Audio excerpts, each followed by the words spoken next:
So I feel a need to apologize. Sorry, I had ADD before. Um, Brain damage just complicates things. Brain damage and smoking. Um, but I have found smoking medical. I've found smoking marijuana to be not only pivotal in my recovery. That's why I said three-man stack: God, psychology, nature.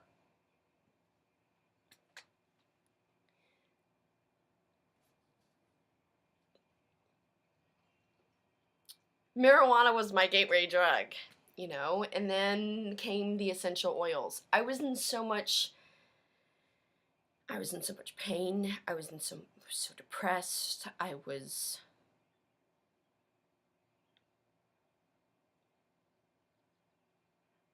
I was never suicidal, but I resented being alive. I actually got my first dog. I never had pets and stuff growing up. And Lucky is my emotional therapy dog, and he is a godsend. I most certainly would be dead without him.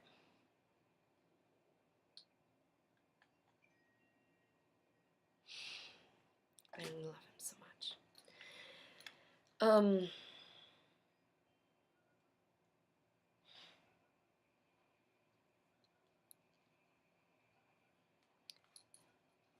So, Seed to Seal, multi-platform marketing, purple hands, marijuana. So I've always been the uber geek, the good girl, the teacher's pet, the blah blah, whatever, pick a label, adjective, whatever.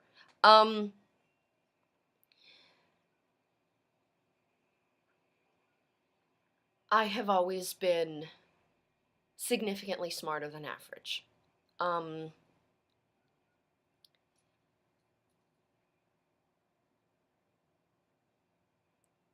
And after my injury, I find that I have my lasting symptoms, my potentially permanent symptoms are somewhat similar to autistics in that um I was deaf as a kid. Well, I mean, I wasn't born deaf. From 9 to 12. Tried to count myself at 10. 9 to 12. I was deaf. So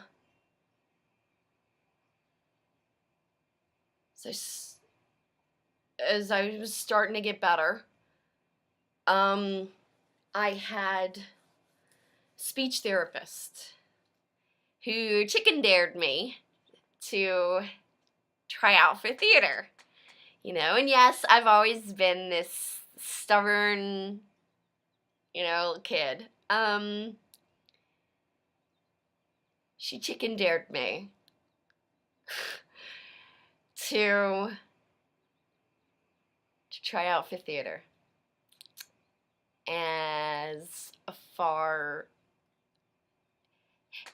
speech, confidence, speaking in front of other people. Imagine an abused kid that's been deaf for 3 years.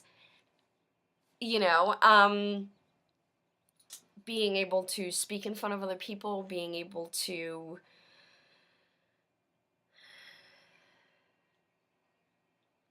not being able to, being forced to take more care with things like diction, accents, enunciation. Presents, all kinds of things. I studied theater differently than many would, I suppose. I studied it not as hobby or an outlet. I studied it as a matter of survival. As an abused kid, not only am I firmly within majority statistics of the individuals that excel at behavioral manipulation. Abused kids tend to do really well with behavioral psychology and manipulation because it's mother's milk. It's survival. It's breathing.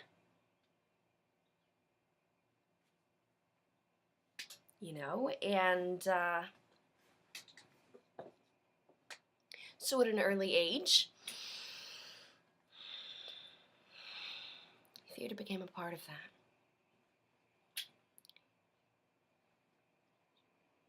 The Diary of Anne Frank. Look, Peter, the sky. What a lovely, lovely day. Aren't the clouds beautiful? Oh my God.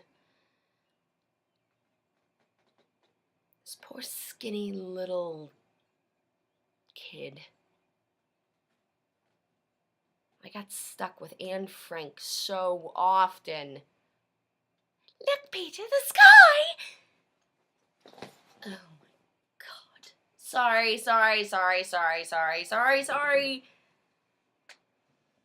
Just...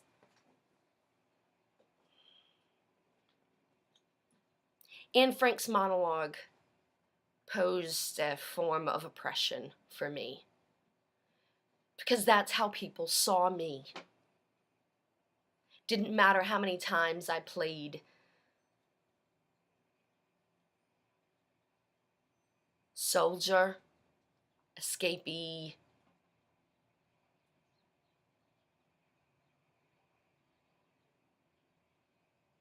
it doesn't matter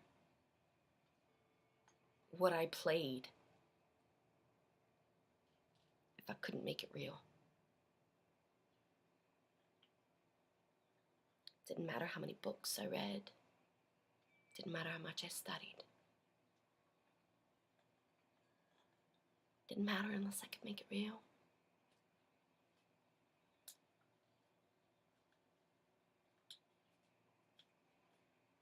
Hurricane Andrew.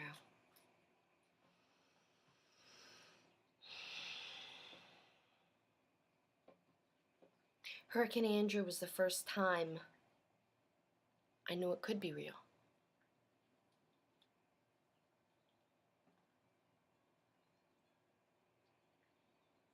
Yeah, I may have lacked confidence, but I was driven. Hurricane Andrew, we ended up in a shelter in Miami-Dade, Hialeah. And there was a female shelter leader, commander. And I pestered her until she would give me something to do. She would give me a job. She would let me help out. I mean, just do something. I would so much rather be the soldier on the front lines than the fucking spouse back home. Just let me at him. Just give me something to do. So she gave me something to do. I would go to the cafeteria and load up trays of food for the indigent wing. You know, people that were hurt and couldn't get to the cafeteria, people, elderly people, people that were out of it, you know, just, you know, people that couldn't get to the cafeteria, the people that were to be secluded, regularly checked on, you know, that kind of thing. I would get meals to them. And I'd be in the cafeteria and I would be hanging out with the ROTC kids. Because, you know, I'm like, I don't know, I'm middle school, right? Early middle school, they're high school, you know, and these are the ROTC kids. They're the, you know, I mean, they were, as a child, they were what I had to look up to. With the military being a very present force at a distance. The military bringing relief aid. The military bringing hope.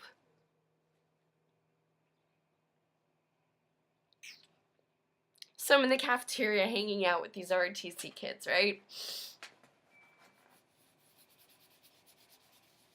I'm the tomboy. You know, just I'm the tomboy. Real me is, anyway. Sometimes. Usually.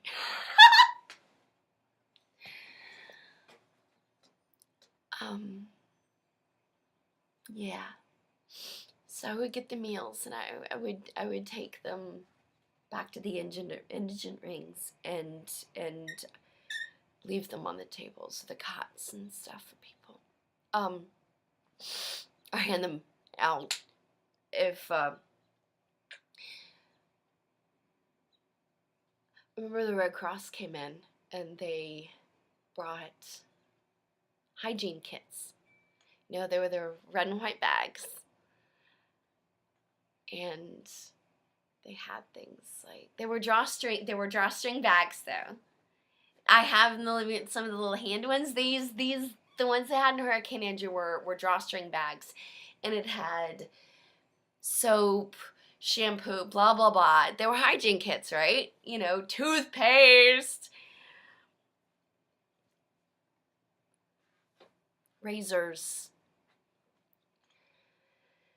I was a kid. I was doing my job. They told me, the ROTC kids gave me the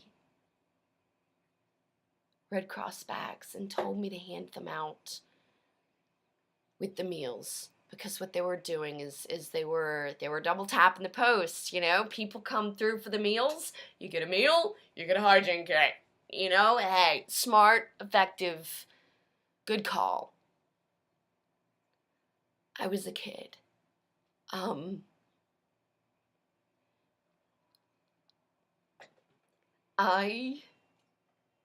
I was putting the trays down, handing them out. I was handing out the food and the kits or leaving them on the cots, the kits. And I remember there was this mom, I don't know, mid-20s, whatever, I don't know. You know, mom's age, right? God, that's probably my age now. She was catatonic, I guess you would call it. You know, and she had a toddler boy. I think his name was Cookie. Well, nickname Cookie. I don't know. Something like that. And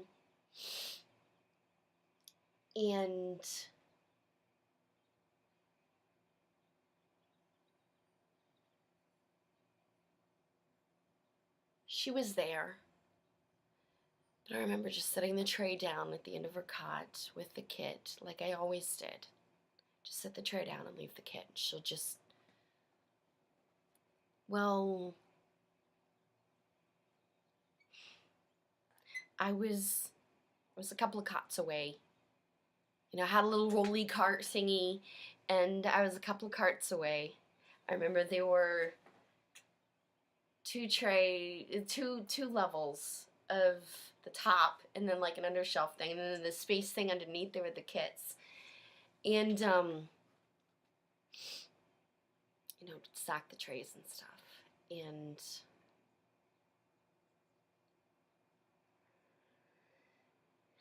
you know that sound when children's cries go to. He screamed, and blood was everywhere. I had one of those 80s neon yellow shirts on, some kind of print or something, somebody's, who knows, whatever. I mean, we were very lucky to have donated clothes.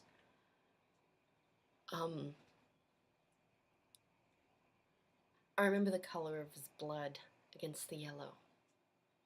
His blood isn't whatever were all over me. But I didn't know what to do. I just grabbed him. And I'd seen a show or something about pressing the wounds, so all I knew, I mean, he was so heavy and I was squeezing him to me. His blood was going everywhere and I was running. I was running to the clinic and I kicked on the door. And somebody with a came in and looked at me and it just...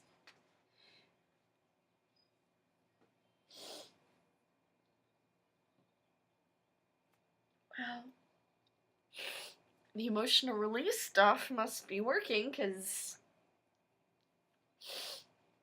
although I've not gone into this much detail about this story in ages, I've also not really cried about it in a long time either.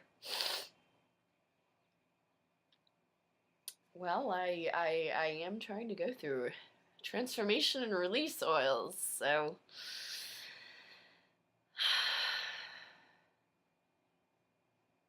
yeah.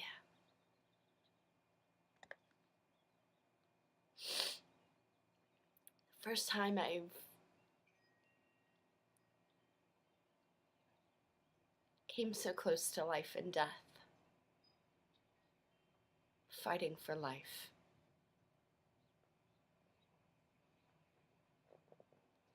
The first time I felt both that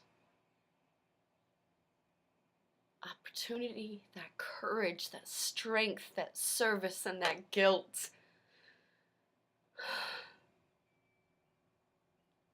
The first time I ever kicked on a door like that.